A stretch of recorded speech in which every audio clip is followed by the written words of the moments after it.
Hey guys, welcome to Flat Talking. Today is all about Cinco de Mayo. You guys know that I love Mexican food, and I've already got comments. What are you planning? So today's gonna be a little different. I've had a little trick up my sleeve. Not a trick, let's just say some really good food saved for this episode. The idea is like the friends, the family, they come over, right?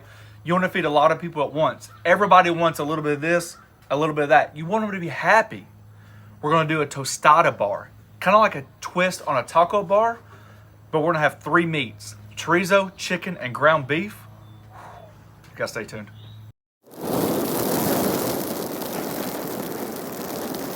I've had a couple commenters reach out to me and say, hey, did you realize you have a local fresh tortilla factory right down the street from you? I had no idea.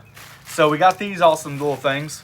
They literally make them right there. I have tried to make really good ones with them, but they're so thick that they're not coming out the way I want.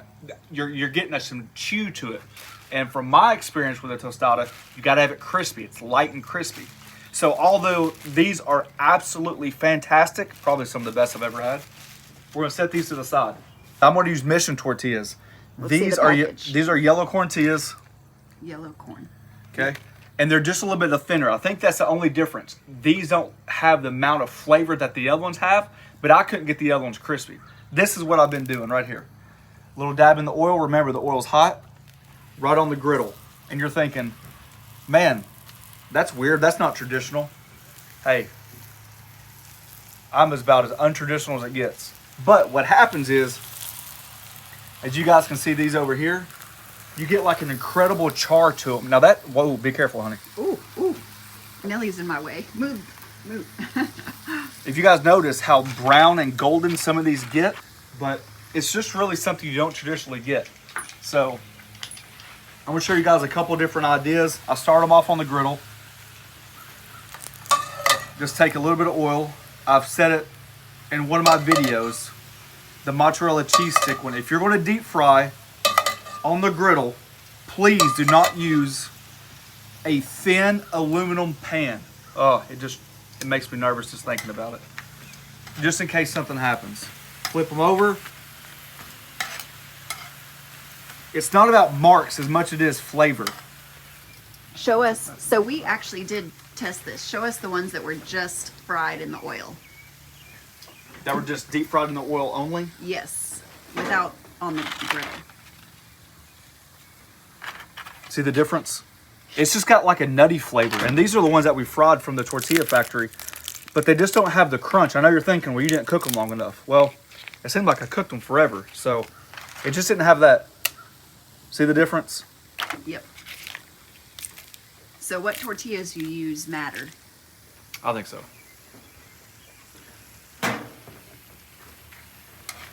All right, I've just got basically vegetable oil in the skillets. My griddle's still on low for anybody who asks. And we're just gonna fry them up here and get them crispy. Really quick, I'm just gonna start rotating the tortillas in and out throughout the cook. I'm not gonna mention them much because there's so much to get to. This is a lot of stuff, but this is what we got. I've got diced onion, I've got bell pepper, red and green diced cilantro. I've got some green onion, some lime that's already sliced, some avocado, and some pineapple. Tomatoes that are already chopped up. We got our common ingredients, garlic, and we got some jalapenos somewhere. The thing is that once you make one thing, you can make multiple things. What do I mean? You can make a pico, you can make a salsa, and you can make a pineapple pico or pineapple salsa, basically with the same kind of mix of flavors. So that's where we're gonna start with the foundation. My wife came up with the idea, what if you offered like a sauteed bell pepper, like the idea of a fajita? Because we have chicken, we have chorizo and stuff like that. And I thought that was a great idea. What we've done is, instead of slicing, we've diced, because remember, when you're putting it all over a tostada, you know, you want to be able to make sure that when you bite into it, that 75 ingredients don't just fall out in your lap. All right. I've got caramelized. Ooh, that bad boy's dark. That's the one I want. Yep, we like them darker.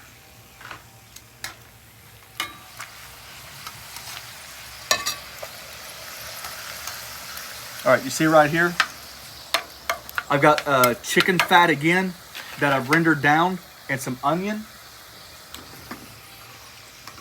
If you haven't watched my Mexican pizza video, this is going to be extremely similar. Just less of the refried and more of the flavor of the pintos.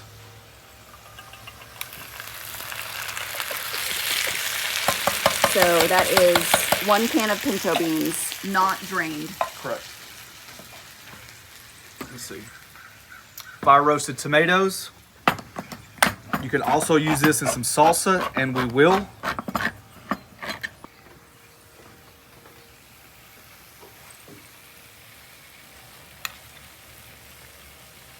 Not much. Cilantro. Hit it with a little bit of garlic.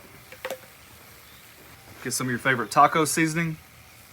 And not much. Let those bad boys do its thing. We actually have a backup plan. After the first set failed, I said, man, you just got to get both when you go back to the store. The only problem with these things, it seems like they always break. Look at that. That's horrible. So this is what we're going for. Right? Same thing. Except these are fresh dried. God, And if they you've are ever tasty. tried, your fresh tortillas, I know that you're going to make fun of me because I use Mission versus like literally from a restaurant. I mean, from a local place.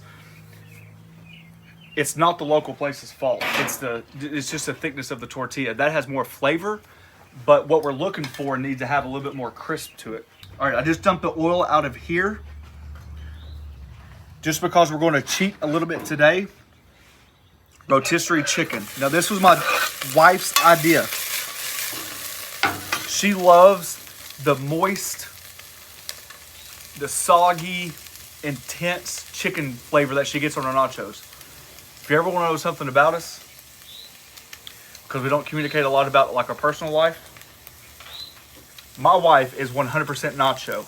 I think I've been with her for 20 plus years, and I don't know if she's got anything else in 20 years besides the house nachos. At a Mexican restaurant. A little bit of tomato. We're gonna hit this with a little bit of taco seasoning. Now this might not be traditional. I'm just telling you. We can get close.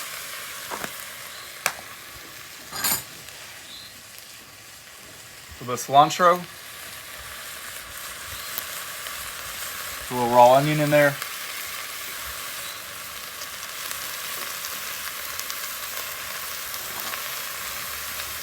And just a touch of garlic. Add just a little bit of water. It's going to reduce out. All right, you guys see how close we are? It's all about tasting. Now, what'd I tell you? I told you if you gave me the ingredients, I can get close. Does that not taste almost exactly like it? Yep, that's good. That's Maybe, good. maybe we always think it tastes a little light on the seasoning, so I'm just going to put a little bit more in there. Something like that. All right. Our beans are going. This time, I'm not going to smash them all the way. I'm going to leave like maybe 50-50. I really like the texture of the beans. So kind of just like a rough smash.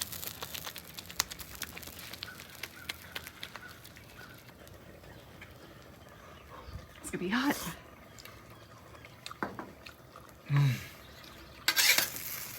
Better than my last ones.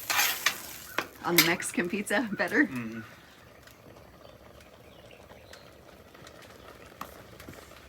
Whew, we've already cooked a lot today. So this is the idea. Quick pico, okay?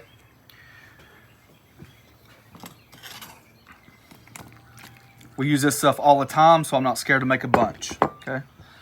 Cilantro. Remember, you're going to add as much or a little as you like on anything that I make. It's about the idea, not the recipe. Pepper and salt.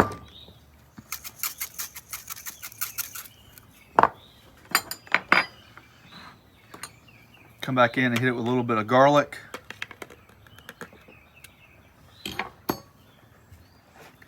Maybe 2 limes, probably like a third of a lime, maybe half a lime actually.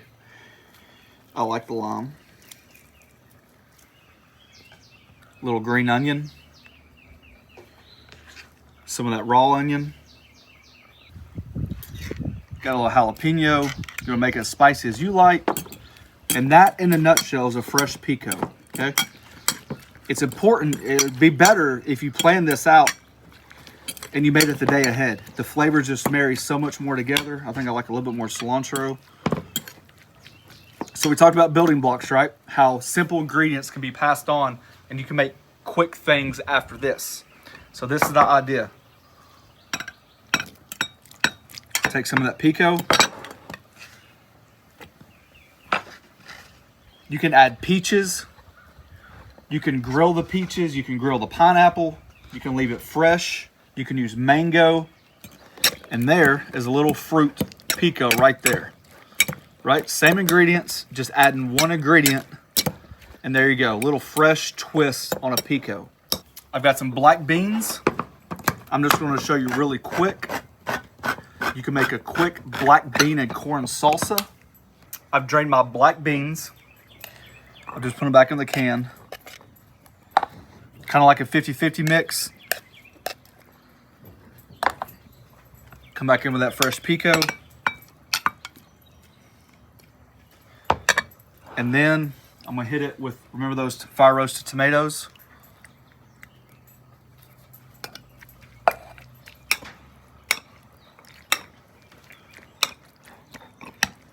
A little more green onion, a little more cilantro, and there you go. Fresh black bean. All right, just a quick recap. Our chicken is still stewing down. You see how it's just reducing? That's perfect. We've finished frying all of our tostadas. My flat top's still on low. It's been on low the whole time. I swear by it. Some people say it's not authentic. I mean, it's pretty dang close to what we have at our local restaurants, I can tell you that.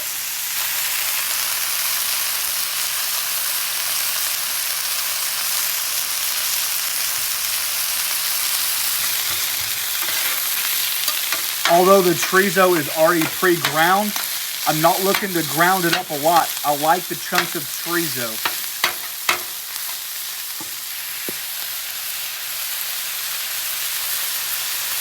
Just making traditional taco meat. You guys can use your packaged taco seasoning. You can make it from scratch. You can do anything you want.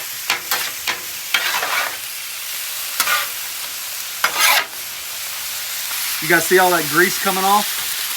Don't waste it.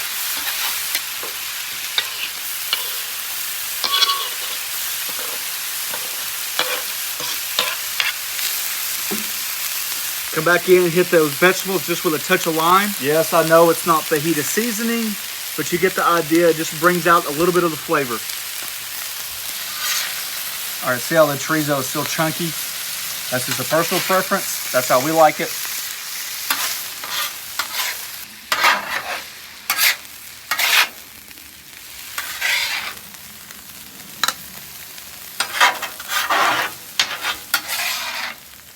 Oh yeah, look at that. See how much moisture is reduced out of it? All that does is concentrate the flavor. That's perfect, actually, right there. That is perfect. When you got all these pots and pans on your flat top, please make sure you got a hot pad or something. Those handles can get hot. Look at that. Now just have it look like that chicken you get on your nachos. Oh, that looks good, honey. From Rotisserie Chicken. Yeah, you don't have to stew over your chicken for 4 hours and shred it off the bone. Well, I guess we did have to shred it, but you know what I mean. Today's supposed to be about relaxing with family, get them over, have a couple little beverages. All right, those vegetables are done.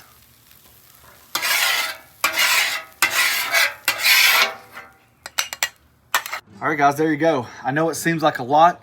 For some, it could be overwhelming, but we're using very simple, fresh ingredients. They're repeated often, which creates an outstanding spread for you and your guests. I'm gonna make it just like I would if the family was over going through the buffet line, just how like we had it set up. Really quick. I've probably never mentioned this before. We got this when we got married. 16, 17 years ago. 16 years ago, honey. And time flies. And when you're having fun. And basically, I mean, it's just like a non-stick style rice cooker. We do all of our hibachi rice out of it, our teppanyaki, whatever has happened. But oddly enough, when you get the big games or people over, man, you could put a good cheese dip in. You know I can't have my Mexican food without cheese dip. In there, turn it on, and it keeps it warm. Oh, so that's what we got going on right there. All right, let's build one. I'm gonna build one just like I would if I was going through the line when the family's over. Soon to be famous refried beans. I love my chorizo, so that's gonna be my first stop. This is why it's so important to make sure that your ingredients, we'll come back here with that cheese dip, are small. Some of that black bean corn. Hit it with a squeeze of lime. And just to hold up the line while the family's waiting on you. Go on now, you can't move any faster. That is what they sound like. How many plates you getting today, Neil? Let's see, let's just look. How pretty. Gotta find the perfect bite.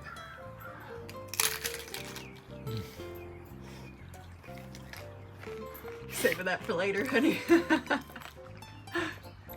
Would you kiss me like this? I'd kiss you anyway. Honey. Oh, gross.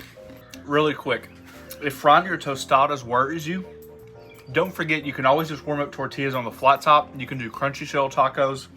You can do a plate of nachos and they can almost build a nacho style. This was just something that we haven't done. It's different. It's just like the idea of like a huge buffet.